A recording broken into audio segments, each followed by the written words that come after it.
Hello friends, in this lecture we will see the halo acids and the details about the halo acids. So I have written here the term halo. Don't be confused with the halo which is used on the mobile. This halo is nothing but the halogen. It may be a fluorine, chlorine, bromine or iodine. And when this halogen present in a carboxylic acid, the acids are called as a halo acids. So in this lecture, we will discuss the HVZ reaction which is used for the preparation of halo acids, which involves the alpha halogenation. No doubt it is the chemical reaction of the carboxylic acid.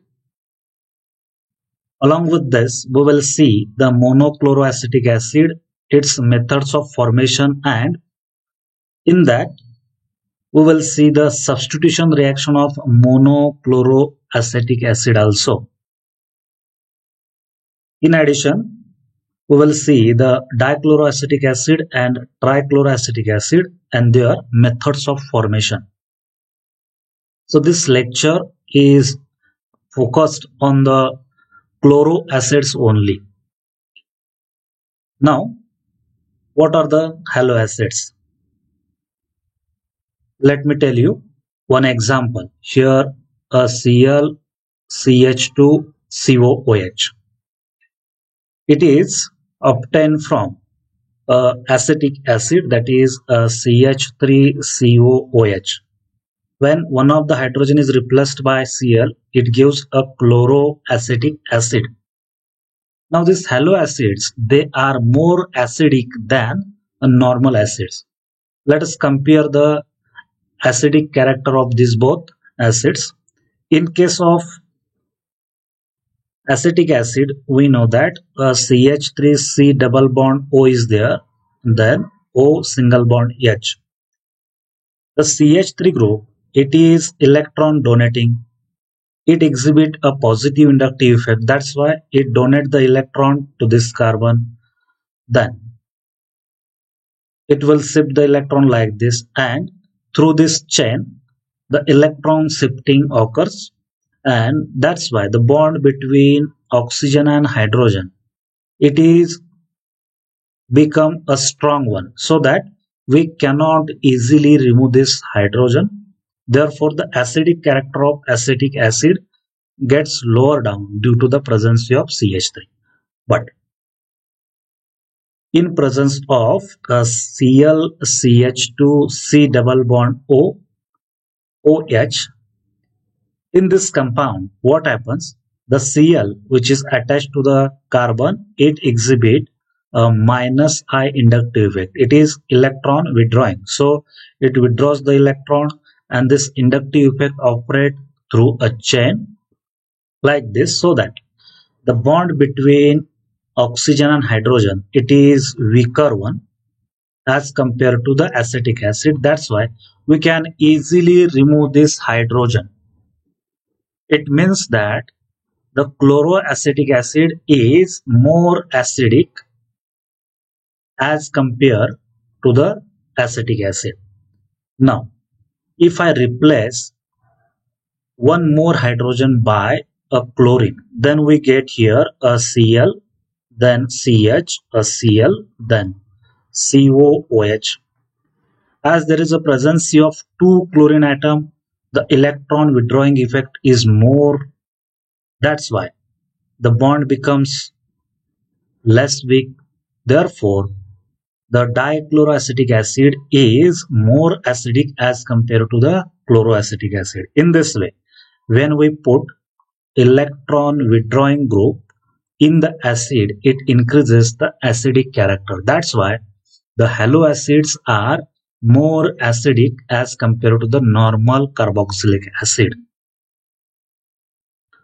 Now we will see the HVZ reaction. Z reaction, here H means hell, V means Ollard. These are the name of a German chemist, and Z means Zelensky, a Russian chemist. They combinedly discover the reaction in which the carboxylic acids they are halogenated at a alpha position. So in this reaction we get alpha halogenated or alpha halogenation of carboxylic acid, and for that purpose we have to use a red phosphorus halogen, and the mixture of red phosphorus halogen and carboxylic acid should be boiled in presence of sunlight. Then it is going to convert into the corresponding halo acid. Now for the general reaction, we will take a carboxylic acid, that is RCH2COOH, and the reaction condition is phosphorus, then halogen we will put Br2, boiling condition is there. Then what happens? The halogenation occurs at a alpha position. This is the functional group. Then the carbon which is attached to the functional group, it is the alpha carbon. One of the hydrogen is replaced by the halogen, that is Br, so that we get here RCHCOOH and Br. This is called as a HVZ reaction. Now we will see the mechanism how the alpha halogenation occurs in presence of acid. For that purpose, we have to take the first reaction, that is of a red phosphorus and bromine. So the red phosphorus, it will react with the bromine Br2. It gives a phosphorus tribromide. Now to balance this equation, we have to write here 3/2. So the red phosphorus first of all reacts with the bromine to give phosphorus tribromide. So I will write here a phosphorus tribromide. Now this phosphorus tribromide in the next step reacts with the carboxylic acid, and it causes the bromination of carboxylic acid in which the OH group replaced by Br, so that we get the acyl bromide. Look how RCH2COOH, when it reacts with Br3, it causes the bromination of acid. In that, this OH group, it will replaced by a Br, so that here we get RCH2C double bond O Br. In this way we get here acyl bromide. Now to balance once again this equation, we have to use here 3 molecules of carboxylic acid because there are 3 bromine, and here we get H3PO3. In this way, a carboxylic acid in the next step, a phosphorus tribromide convert this carboxylic acid into the acyl bromide. Now this acyl bromide is in the keto form. Look the structure here.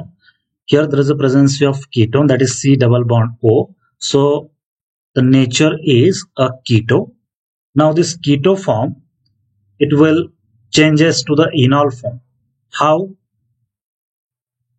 The hydrogen from this alpha carbon, this is the alpha carbon, hydrogen from this alpha carbon, it will shift to the oxygen.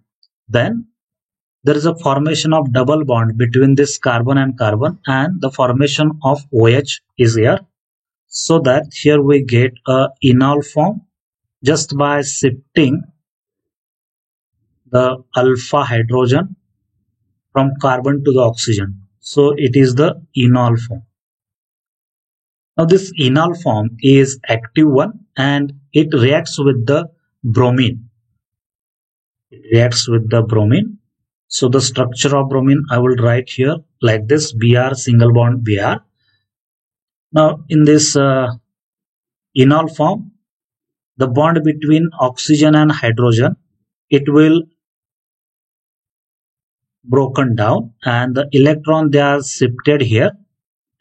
Then this double bond will attack on this Br2 molecule, that is on one Br, and another Br is eliminated as a Br minus, so that this Br minus, it is combined with the hydrogen, this hydrogen, and here there is a loss of HBr, and this Br, it will attach to the carbon, so that here we get a CH which is attached to the Br. Then there is a formation of single bond, then C double bond O and Br. Here we get a dibromo compound. Look the reaction carefully. Keto form gets converted into enol form. Enol form attacks on the bromine to get a dibromo compound. Now this dibromo compound, it reacts with the another molecule of carboxylic acid. So I will write here on this arrow the second molecule of carboxylic acid, that is RCH2COOH. When this dibromo compound reacts with the another molecule of carboxylic acid, what happens? There is a exchange of this bromine and the OH group, so that the Br group is going to attach to the carboxylic acid, and this OH group, it will going to attach with this carbon, so that there is an exchange of bromine and hydroxyl group, and here we get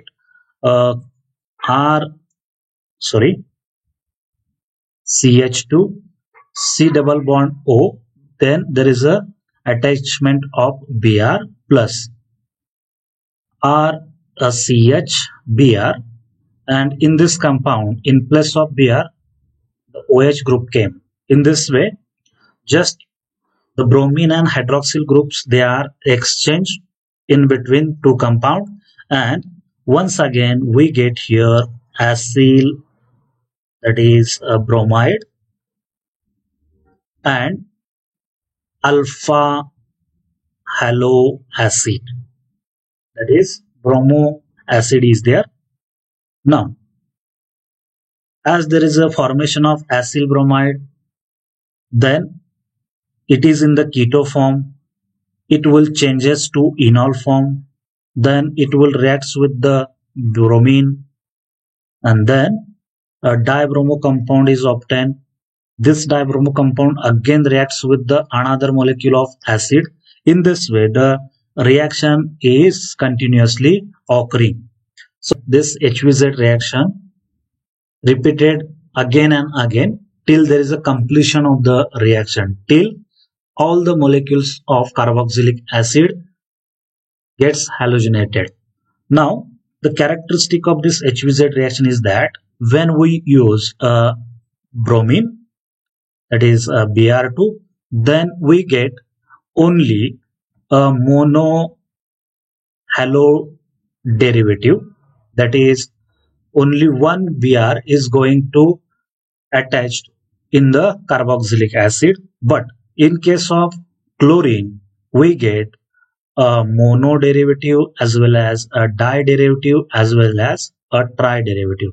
So all the hydrogen which are present on the alpha carbon of carboxylic acid, they are replaced by Cl when we use a chlorine as a halogen. But this is not possible in the bromine. Why? Because bromine is less electrophilic as compared to the chlorine. So this is the difference between bromine and chlorine. Now we will see the monochloroacetic acid and its methods of formation as well as substitution reactions.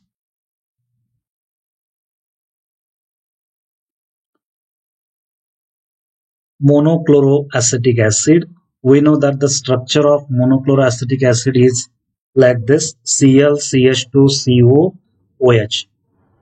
The halogen group, it is the chlorine. It presents at the alpha carbon of the carboxylic acid. So this is the alpha carbon. Here we can write the alpha. So it is a alpha halo acid, and The methods of formation of this monochloroacetic acid involve the first method, that is HVZ reaction. For that purpose, we have to take acetic acid. This is the acetic acid, and a halogen, that is chlorine. When they are heated in presence of sunlight along with the red phosphorus. So the mixture of acetic acid, chlorine and red phosphorus, when they are heated or boiled in presence of direct sunlight, then this chlorine will attach on this carbon by the replacing hydrogen on this carbon, so that we get here chloroacetic acid. It is the HVZ reaction that we have studied earlier. Now, the second method by which we can prepare a monochloroacetic acid is that the oxidation of ethylene chlorohydrin. It is the industrial method in which this ethylene chlorohydrin is oxidized in presence of nitric acid, and we get a monochloroacetic acid. Now look the structure of ethylene chlorohydrin.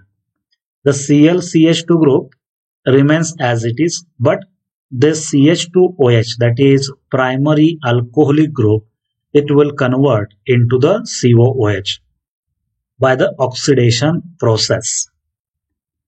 The third method, it is the agitation of a trichloroethylene in presence of concentrated H2SO4.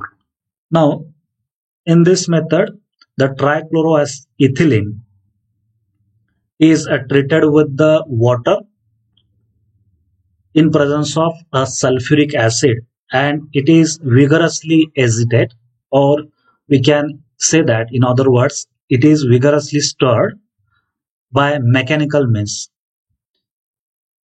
And in this reaction, what will happen? There is an addition of water molecule, that is H2O, and I will write it as a H plus and OH minus.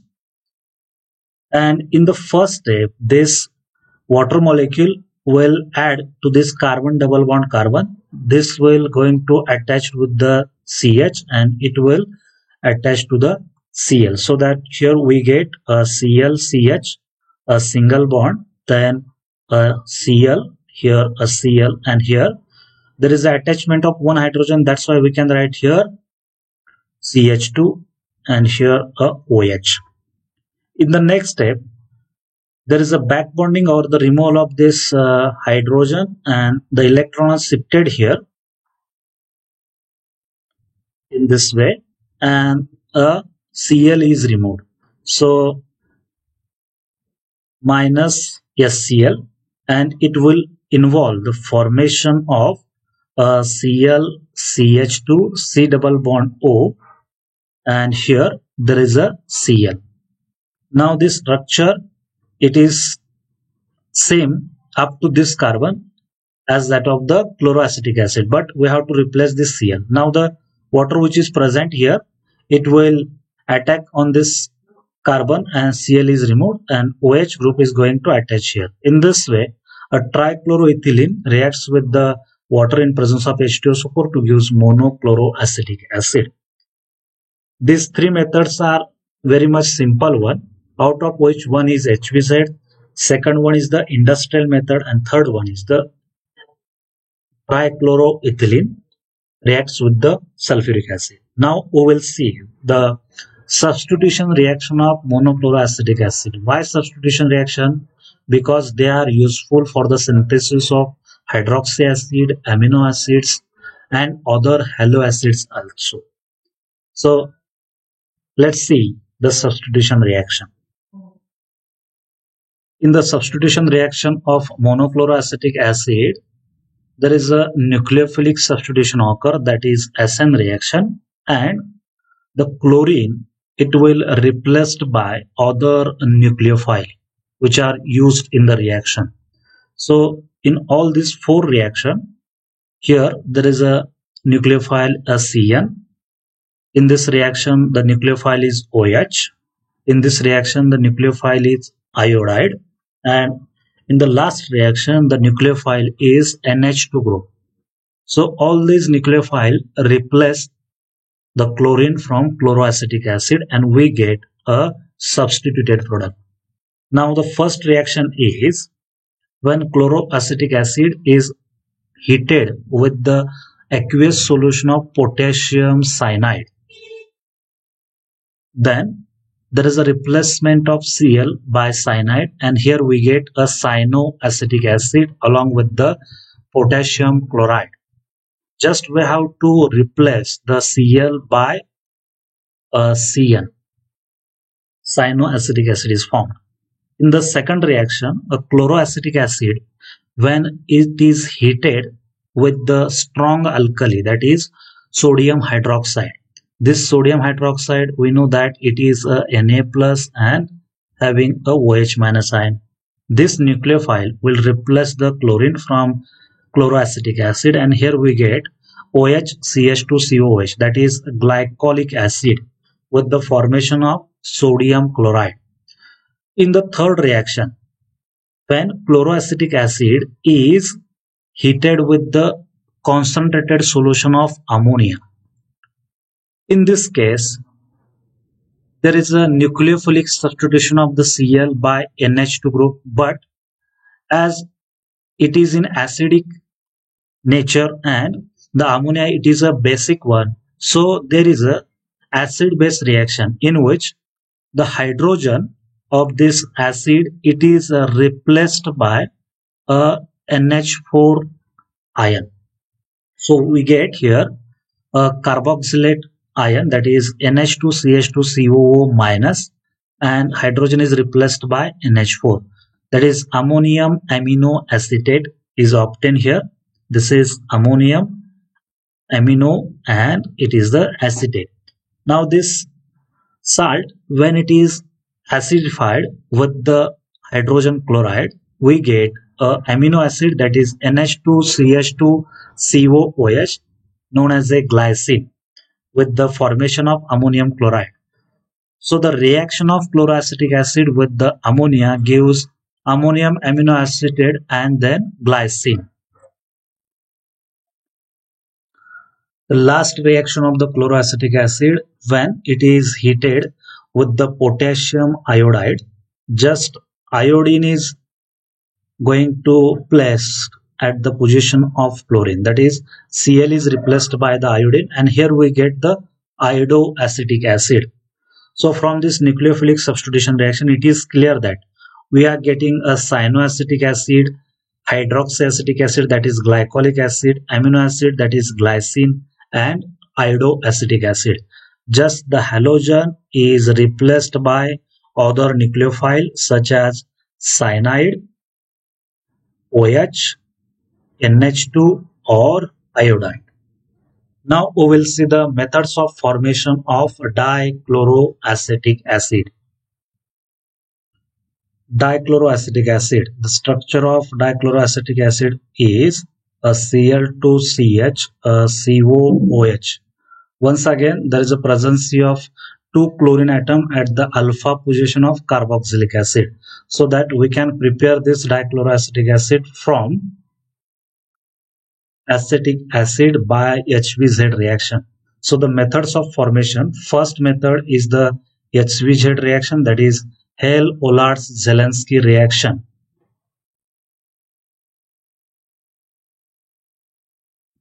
In the HVZ reaction, acetic acid, when it is treated with the two molecules of chlorine and red phosphorus and they are boiled in presence of direct sunlight, here we get a dichloroacetic acid in which two hydrogen from this CH3 group, they are replaced by the Cl, CH, In this way, dichloroacetic acid is prepared by the HVZ reaction.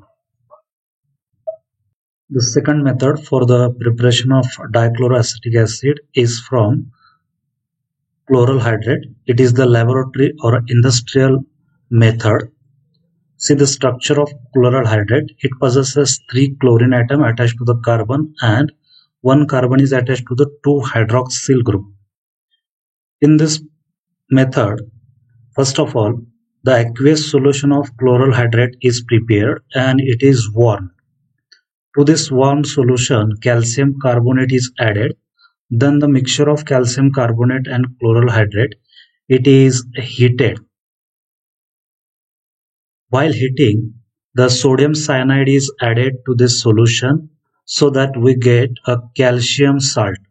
This calcium salt is then acidified with the sulfuric acid, and here we get the dichloroacetic acid.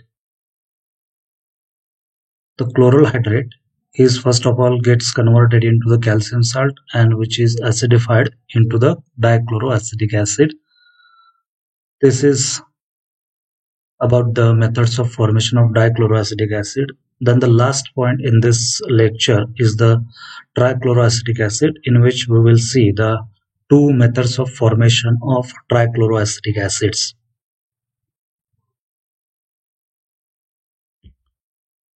We know that the structure of trichloroacetic acid is like this. Here the three chlorine atoms are attached with the carbon, which is attached to the COOH. It is another alpha haloacid in which there are three chlorine atoms. Now this trichloroacetic acid is prepared by two reactions. One of the reaction is the HVZ reaction, in which acetic acid is treated with the three molecules of chlorine in presence of red phosphorus, and the whole mixture is boiled in presence of sunlight. It causes the replacement of three hydrogens which are attached to the carbon by a chlorine. So the three hydrogens, they are replaced by a three chlorine atoms, so that we get here a trichloroacetic acid. Another method is nothing but the oxidation of chloral hydrate. You can see here a Cl3C. It is the common part which is present in a trichloroacetic acid. Now the remaining part which is present in the chloral hydrate, that is CHO, it is oxidized into the COH in presence of nitric acid. So these are the two simplest methods of formation of trichloroacetic acid. So in this video we have learned the HVZ reactions, monochloroacetic acid, its preparation and substitution reaction, and the methods of formation of dichloroacetic acid and trichloroacetic acid. And one thing that we have learned in this lecture or video is the acidic character of the haloacids as compared to the normal carboxylic acid. It is clear that the haloacids are more acidic than normal carboxylic acids because there is a presence of halogen, which is electron withdrawing group, that causes the weakening of hydrogen oxygen bond, so that the haloacids are more acidic than any other normal carboxylic acids. So now we will stop here, and in the next lecture we will see the hydroxy acids.